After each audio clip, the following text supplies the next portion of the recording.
है?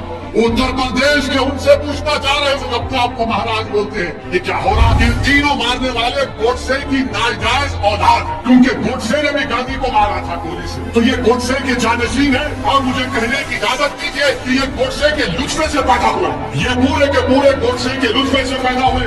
ये 3 लोग टेरर सेल का हिस्सा है। ये 16 लाख की वेपन कहाँ से आया?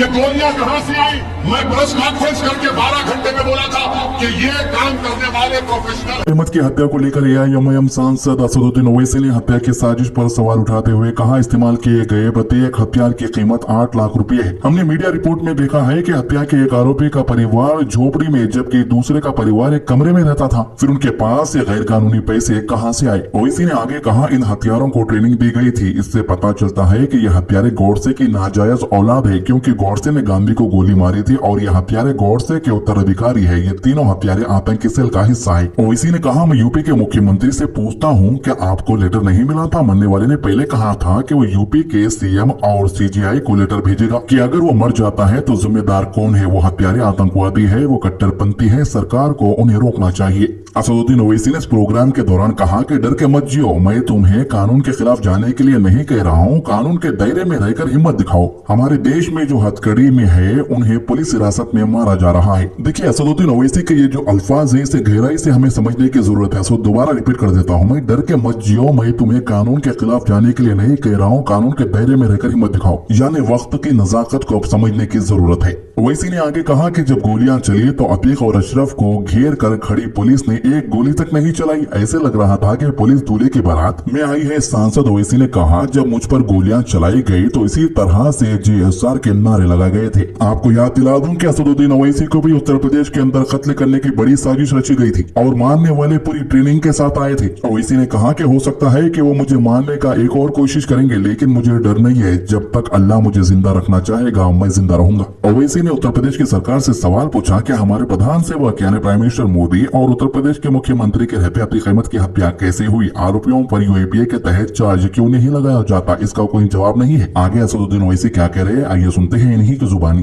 इसमें हम देख रहे हैं कि जो लोग जंजीरों में हैं उनको गोली मार दी जा रही, जो लोग जंजीरों में हैं उनको गोली मार दी जा रही है, जो लोग पुलिस की कस्टडी में हैं उनको मार दिया जा रहा है। और फिर ये कहा जा रहा है कि नहीं नहीं आप सब अच्छे हैं, सेफ हैं। अमेरिका जाकर बोला जाता है, ये पैगाम दिया जाता है, you are good and happy, yes we are good and happy, मगर आपसे खुश नहीं है जो हुक्मरान है। अरे हथकड़ियों में है, जंजीरों में है और गोली मार रहे हैं। हम पूछना चाहते हैं हुक्मरानों से, दिल्ली के नकली बादशाह से पूछना चाहते हैं, बताओ ये क्या हो रहा है? उत्तर प्रदेश के उनसे पूछना चाह रहे हैं महाराज से, जो अपने आप को महाराज बोलते हैं, ये क्या हो रहा है? उन्होंने कहा था कि गोली का जवाब गोली से देंगे। अब जब गोली चल गई तो जो अतराफ में पुलिस वाले थे कोई अपना वेपन नहीं निकाला। लाइव टीवी पर कोई अपना वेपन नहीं, ऐसा दिख रहा था कि दूल्हे की बारात में आए हैं पूरे। कोई अपना वेपन नहीं निकाला, निकाल कर एक को तो गोली मारते नहीं, गोली मार दिए, अपने मकसद में कामयाब हो गए। उसके बाद वो हथियार को फेंककर surrender surrender surrender surrender surrender कर रहे। हम ये पूछना चाह रहे हैं, वो जो तफंचा जो रिवॉल्वर इस्तेमाल हुई ज़ेगना एफ, वो कितने की बंदूक है मालूम आपको? वेपन एक 8 लाख रुपए की। कितने की है? 8 लाख। 2 हो गए तो 16 लाख। अच्छा, 16 लाख में इनके घर को मीडिया के लोग गए। एक तो बेचारे झोपड़ी में रहती है उसकी अम्मा, एक तो एक कमरे में रहती है। अभी इनके लिए हराम की दौलत कहां से आई? फिर ये 16 लाख की वेपन कहां से आया? ये गोलियां कहां से आई? मैं प्रेस कॉन्फ्रेंस करके 12 घंटे में बोला था कि ये काम करने वाले प्रोफेशनल हैं।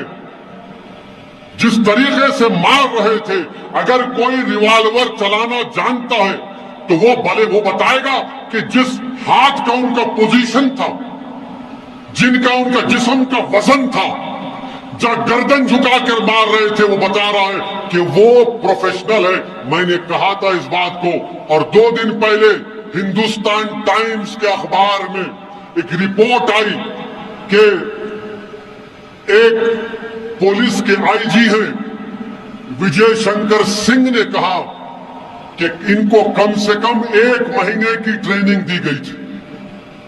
1 महीने की ट्रेनिंग दी गई। उसी रिपोर्ट में कहा गया कि एटीएस के ऑफिसर ने कहा कि इन्होंने इन दोनों को मारने से पहले कम से कम 500 राउंड की ट्रेनिंग ली है। और एक भारत का एक मशहूर शूटर है, माने जो कंपटीशन में जाता है, अजय विक नाम है, उसने कहा कि जिस तरीके से एक हाथ से मारते, एक हाथ से वो ही मार सकता जो बड़ा प्रोफेशनल होता है, वरना 2 हाथ से मारते। ये एक हाथ से मारे, ये अजय विक कह रहा है। तो इससे मालूम हुआ कि इनको प्रैक्टिस दी गई। इससे मालूम हुआ कि ये तीनों मारने वाले गोडसे की नाजायज औलाद है, क्योंकि गोडसे ने भी गांधी को मारा था गोली से। तो ये गोडसे के जानशीन है, और मुझे कहने की इजाजत दीजिए कि ये गोडसे के लुत्फे से पैदा हुए। ये पूरे के पूरे गोडसे के लुत्फे से पैदा हुए।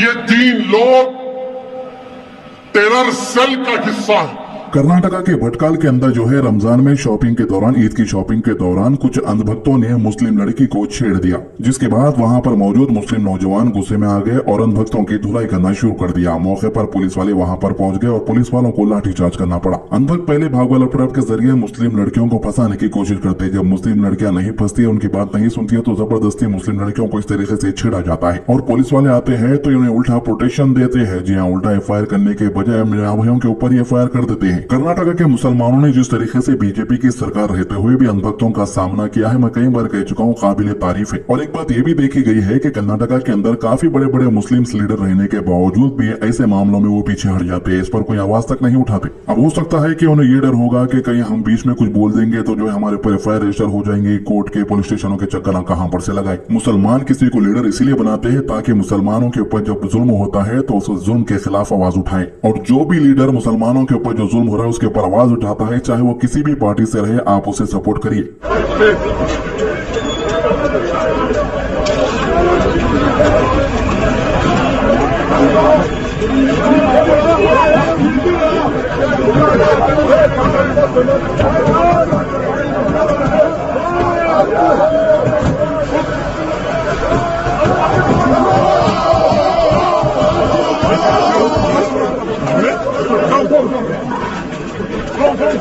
अब जरा गौर करिएगा, जो भी लोग शॉपिंग के लिए आ रहे थे, जो भी लोग कारोबार कर रहे थे, उनके सारे सामान को नीचे फेंक दिया गया है। क्या इस नुकसान की भरपाई सरकार करेगी? बिल्कुल नहीं करेगी। उल्टा सरकार जब ऐसी चीजें देखती है तो हो सकता है कि खुश हो रही होगी। तो दोस्तों, ये थे अभी तक के अपडेट। वीडियो को ज्यादा से ज्यादा शेयर कीजिए, नमाज की पाबंदी कीजिए, कुरान की तिलावत कीजिए और दुआ में याद रखिए। अल्लाह हाफिज।